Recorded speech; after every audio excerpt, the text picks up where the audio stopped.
आप इस लड़ाई में देखें, आपके समर्थन में कौन कौन देश आए।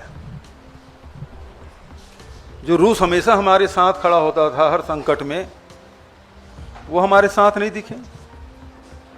आज प्रधानमंत्री जी अमेरिका परस्त हो गए हैं, लेकिन अमेरिका ने उसका पहला बयान क्या था, उसको ध्यान में रखिएगा। तो आज हमारे साथ न पड़ोसी देश हमारे साथ हैं, न विश्व में हमारा कोई साथ देने वाला। स्पष्ट रूप से जब संकट आया तो खड़ा होने वाला कौन सा देश हुआ, जबकि नॉन अलाइनमेंट जब मूवमेंट चला, नेहरू जी से लेके इंदिरा जी और राजीव जी तक कितने देश हमारे साथ खड़े होते थे, और आज हमारे पड़ोसी देश भी हमारे साथ नहीं खड़ा हो रहा है। देखिए, एक बात स्पष्ट है, कैंपेन चलाने की जरूरत नहीं है। आप विशेष सत्र बुला लीजिए ना, ऑल पार्टी मीटिंग बुला लीजिए ना, वहां उन सवालों को जवाब दे दीजिए। कैंपेन चलाने की क्या जरूरत है? एक मंच, दो ही मंच तो बात करें, ऑल पार्टी मीटिंग और संसद का विशेष सत्र, वहां बुला लीजिए, सारे सवालों के जवाब आ जाएंगे। सवाल से भाग क्यों रहे हैं? ऑल पार्टी मीटिंग की बैठक में प्रधानमंत्री दो बार नहीं आए, इसीलिए खड़गे जी ने कहा कि अब ऑल पार्टी मीटिंग होगी और यदि प्रधानमंत्री नहीं आए तो हम उसका बाइकाट करेंगे। इसमें बहुत सारे सवाल उठते हैं। क्या वो 4 या 5 आतंकी आए थे जो 26 लोगों की जान लेके चले गए, वो पकड़े गए या मारे गए? इसका उत्तर आना बाकी है। दूसरा, जब सरकार ने इसे चूक मान ली है तो जिम्मेदारी किस पे ठहराया जा रहा है? कौन उसकी जिम्मेदारी लिया, उसके लिए क्या उसकी सजा मुकर्रर की गई? क्या गृह मंत्री जी इस्तीफा दे रहे हैं?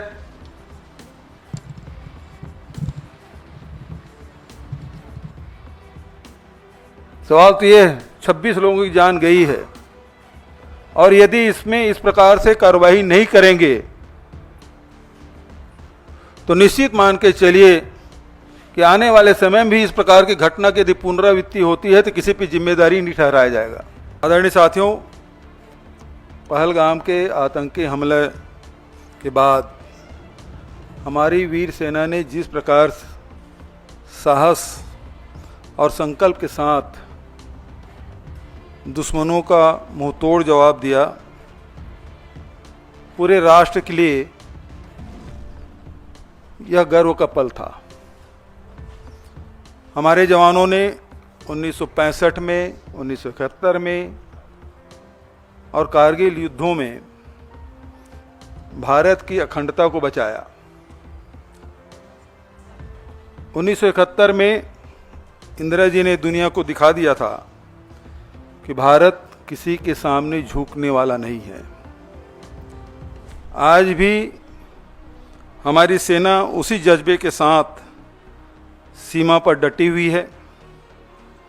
कांग्रेस पार्टी उनके साथ कंधा से कंधा मिलाकर खड़ी है। जब जब देश में संकट आया, कांग्रेस पार्टी ने राजनीति को पीछे रखा और राष्ट्रहित को प्रथम स्थान दिया। 1965 में लाल बहादुर शास्त्री जी ने जो नारा दिया, आज भी वह बहुत प्रसिद्ध है, जय जवान जय किसान। इस नारा देकर उन्होंने राष्ट्र को एक सूत्र में बांधा। 1971 में इंदिरा जी ने अमेरिका के दबाव को ठुकराकर पाकिस्तान को धूल चटा दिया था। आज भी हमारा वही संकल्प है। आतंकवाद के खिलाफ संघर्ष में राजनीति नहीं, राष्ट्रवाद चाहिए। हमने इंदिरा जी से सीखा है, दुश्मन से बातचीत की मेज पर जब बैठें तो कमजोरी नहीं, ताकत दिखाएं।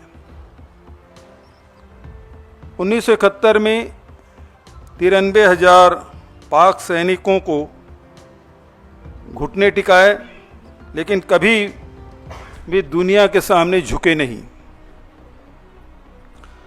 आज सरकार से पूछिए, क्या अमेरिका के दबाव में हमने अपनी नीति बदल दी? इस संकट की घड़ी में कांग्रेस ने सभी राजनीतिक कार्यक्रम रद्द किए। संविधान बचाओ रैली जैसे महत्वपूर्ण आयोजन को स्थगित किया गया ताकि देश में एकजुटता का संदेश जाए। हमने जय हिंद यात्रा निकाली जिससे सेना का मनोबल बढ़े और जनता के बीच जनता आतंकवाद के खिलाफ एकजुट हो। हमने सरकार से कहा, चाहे जितना बड़ा संकट आए, कांग्रेस आपके साथ है। जब पूरा देश सेना के साथ खड़ा था, भाजपा नेता ट्विटर पर यूपीए एनडीए की तुलना करके मुद्दे को राजनीतिक रंग देने में लगे थे। उनके नेता हमने सर्जिकल स्ट्राइक किया, कांग्रेस ने कुछ नहीं किया। जैसे ट्वीट करके सेना की बहादुरी को अपनी उपलब्धि बताने की कोशिश की। सवाल है, क्या सेना के बलिदान को चुनावी बयानबाजी में इस्तेमाल करना उचित है? एक भाजपा नेता ने ट्वीट किया, कांग्रेस के समय में आतंकवादियों को माफी मिलती थी, मोदी जी ने सीमा पर सबक सिखाया। यह झूठ है। हमने हमेशा आतंकवाद को कड़ाई से निपटाया, चाहे 71 की बात हो, चाहे 84 की बात हो, या अनेक उदाहरण दिए जा सकते हैं। हमने स्पष्ट संदेश दिया कि भारत की एकता से खिलवाड़ बर्दाश्त नहीं। कांग्रेस ने पूरे देश में जय हिंद यात्रा निकाली, जो सशस्त्र बलों के पराक्रम को सलाम और आतंकवाद पीड़ितों को श्रद्धांजलि देने की मुहिम। यह यात्रा सेना की वीरता को याद करते हुए समाज में मेलजोल और राष्ट्रीय एकता बढ़ाने का माध्यम भी बनी। दूसरी तरफ भाजपा एक राष्ट्र संकट वाली स्थिति में भी राजनीति करती रही। उसके बाद भी कांग्रेस पार्टी सरकार के साथ खड़ी रही, क्योंकि हम देश के हित की बात करते हैं।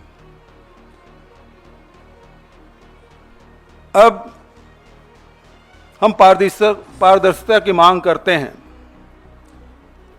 अमेरिकी राष्ट्रपति ने अचानक युद्ध विराम की घोषणा की। क्या भारत सरकार की कूटनीतिक नाकामी नहीं है? जनता जानने के हकदार हैं। क्या हमने तीसरे पक्ष के हस्तक्षेप को स्वीकार कर लिया? पाकिस्तान से वादे क्या लिए, ये भी हमें जानने का हक है। जनता जानना चाहती है। कांग्रेस की मांग मैं फिर से दोहरा देना चाहता हूं, जो राहुल जी और खड़गे जी ने पत्र लिखकर कहा कि संसद की विशेष सत्र बुलाई जाए और उसमें सभी दलों को बताएं कि युद्ध विराम की शर्तें क्या हैं। आज पूरे देश में जो घटनाक्रम घटी है, 22 अप्रैल से लेकर आज तक, जहां हमारे 26 लोगों की जान गई, पूरा देश उद्वेलित था कि आतंकवाद को समाप्त कर दिया जाए, और उस दिशा में कांग्रेस पार्टी ने भी समर्थन दिया।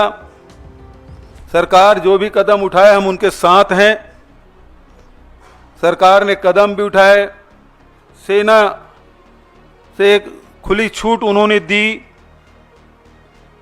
और हमारे सेना ने आतंकी ठिकानों को नेस्त नाबूद किया।